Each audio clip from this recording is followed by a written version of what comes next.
बिस्मिल्लाहिर्रहमानिर्रहीम, अस्सलाम वालेकुम। अच्छा नाजरीन, कल एक हादसा हुआ, अलमनाक हादसा मैं उसे कहूँगा। ये हुआ जी सरगोदा में, और सरगोदा की ये मुजाहिद कॉलोनी है और थाना है अर्बन एरिया, जहाँ मुबैना तौर पर एक जो जूते बनाते हैं कोई क्रिश्चियन है, वो उन पे ये इल्ज़ाम लगाया गया कि बाहर जो एक अक्सर लोग डिब्बे लगा देते हैं जिसमें कुरान पाक के जो ज़ईफ़ औराक होते हैं उन्हें रखा जाता है, और उसके बाद फिर उन्हें निकाल के कहीं दफन किया जाता है या पानी में बहाया जाता है।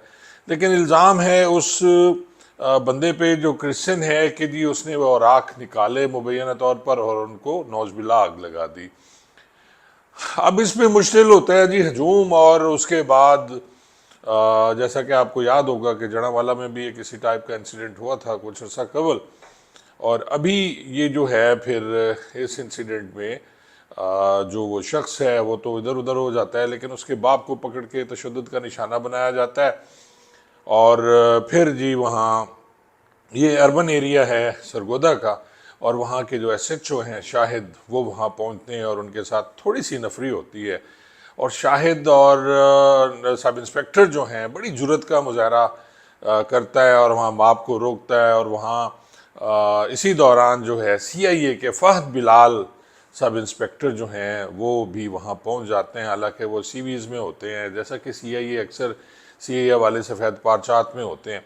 तो जो फहद बिलाल है उसने बड़ी अक्लमंदी से काम लिया। नाजरीन नाजरीन मैं आपको बताऊं कि पुलिस के डिपार्टमेंट में जब भी ऐसी कोई सूरत हाल होती है तो अक्सर पुलिस वाले या अक्सर जो हमारे भाई हैं वो हाथ पांव छोड़ जाते हैं। बड़े बड़े अफसरान भी हाथ पांव छोड़ते हैं, हमने देखे हैं कि जी उन्हें समझ नहीं आती कि इस मौके पे क्या करना चाहिए और किस तरह इसकी जान बचानी चाहिए, क्योंकि डेफिनेटली वो मुलजिम है, उसे सज़ा अदालत ने देनी है, उसे सज़ा मॉब ने नहीं देनी, उसे चंद शर पसंदों ने सज़ा नहीं देनी है। कानून मौजूद है इस मुल्क में।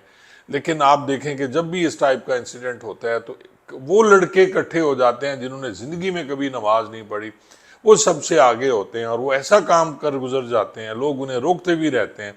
इस मॉब की जो वीडियोस अब तक आई हैं उसमें ये देखा जा सकता है कि जी लोग रोक रहे हैं उन्हें कि जी मत करें, ऐसा मत करें, कानून को अपने हाथ में मत लें।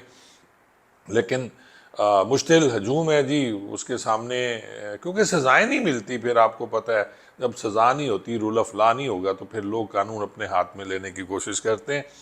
अच्छा नाज़रीन, यहाँ मैं अर्ज़ कर रहा था, फाद बिलाल ने इंतहाई दिलेरी का मुजाहरा किया और उसने वो जो 1122 की वेन जो थी, एम्बुलेंस थी जिसमें उस शख्स को डाला गया था कि उसे ले जाया जाए, और लोग उस पर पथराव कर रहे हैं और उसे जलाने की कोशिश कर रहे हैं कि जी उस वैगन को या एम्बुलेंस को आग लगा दी जाए। लेकिन फाहद बिलाल ने इंतहाई अक्लमंदी की और ख़ुद ड्राइव करके ड्राइवर से चाबी ली और या अपनी गाड़ी की चाबी उसने लगा दी। जो भी हुआ वो उसके बाद फिर फाहद बिलाल लेके उनको बाहिफाजत उसने हॉस्पिटल पहुंचा दिया। बहुत बड़ा काम है, मैं ये समझता हूँ जो फाहद बिलाल ने किया है। लेकिन उसके बाद फिर ज़हर है सीएम साहबा ने भी नोटिस ले लिया, और जो हैं आपके आईजी साहब, inspector general of police Usman Anwar, वो भी मौके पर पहुंच गए, फिर बाकी अफसरान भी, आरपीओ साहब भी पहुंच गए। लेकिन यहाँ मैं आपको एक बात जिसकी मुझे तकलीफ हुई है कि इनका काम था, इन्होंने किया, लेकिन अप्रिशिएट नहीं किया गया जिस तरह करना चाहिए था। मैं देख रहा था जो ट्विटर पे एक पंजाब पुलिस जो है उसकी तरफ से ट्विटर था कि जी आरपीओ और जो वहाँ के हैं डीपीओ, वो कमाल, उन्होंने कमाल काम किया, और वो वहाँ वो पीएसपी हैं जी, वो हमेशा कमाल काम करते हैं, और उन्होंने पहुँच के वहाँ सबको बचा लिया। कहीं फहद बिलाल का या शहद का नाम नहीं आ रहा है, हर जगह आरपीओ, डीपीओ और आईजी का नाम आ रहा है, तो ये बड़ी ज्यादती है।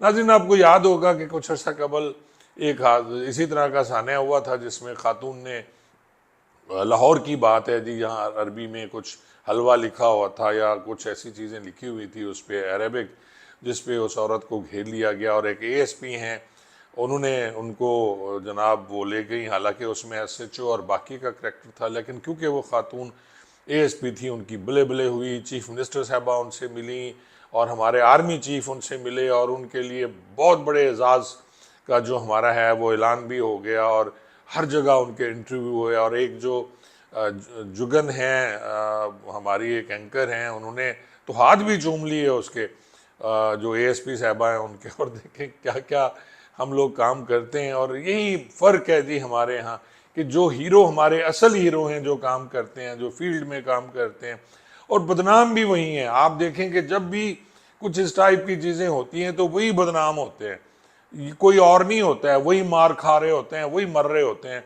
और ये जो पीएसपी अफसरान हैं, ये अपने दफ्तर में बैठे क्यूपीएम, अब देखें इसमें जो अभी बंदरबांट होगी इनामात की, और सबसे आगे वो डीपीओ होंगे, आरपीओ होंगे, कि उन्हें क्यूपीएम दे दिया जाएगा। मैं हैरान हूँ कि इन्हें क्यूपीएम पीपीएम कैसे मिल जाते हैं।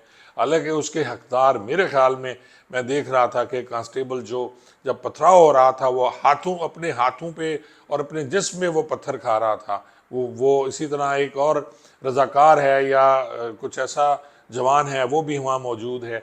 और उसके बाद मैं देख रहा हूँ कि शाहिद ने, जो एसएचओ है अर्बन एरिया, उसने बड़ी कमाल महारत से निकाला, उसको रास्ता बना के दिया। और फिर जो किया फहद बिलाल ने, वो कमाल कर दिया।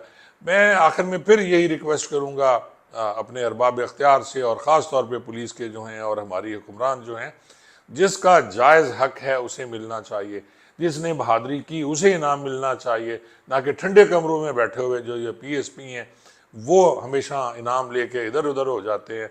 और ये जवान जो हैं, ये बेचारे जिन्होंने अपनी जान देते हैं और हर जगह आगे होते हैं, वो इन इनामात से भी महरूम रह जाते हैं। और उसकी उतनी तशहीर नहीं होती जो कि एक पीएसपी ले गया, जैसा कि मैंने आपको पहले एएसपी जो शेर यार बानो हैं या जो भी हैं उनका आपको बताया, और आज भी वो बड़ी मशहूर हैं। लेकिन आप ये देखें कि कहीं भी किसी मीडिया पे ना तो फहद बिलाल की तस्वीर वाज़े तौर पे लगी, और ना ही किसी अंग्रेज़ी न्यूज़पेपर ने शाहिद की तस्वीर लगाई इन दोनों हीरोज़ की। और उसके साथ जो जवान थे, जो हीरोज़ हैं हमारे असल में, उनको भी इनामात मिलने चाहिए, और इसी तरह तशहीर होनी चाहिए जैसे एएसपी साहबा की हुई थी। बहुत बहुत शुक्रिया।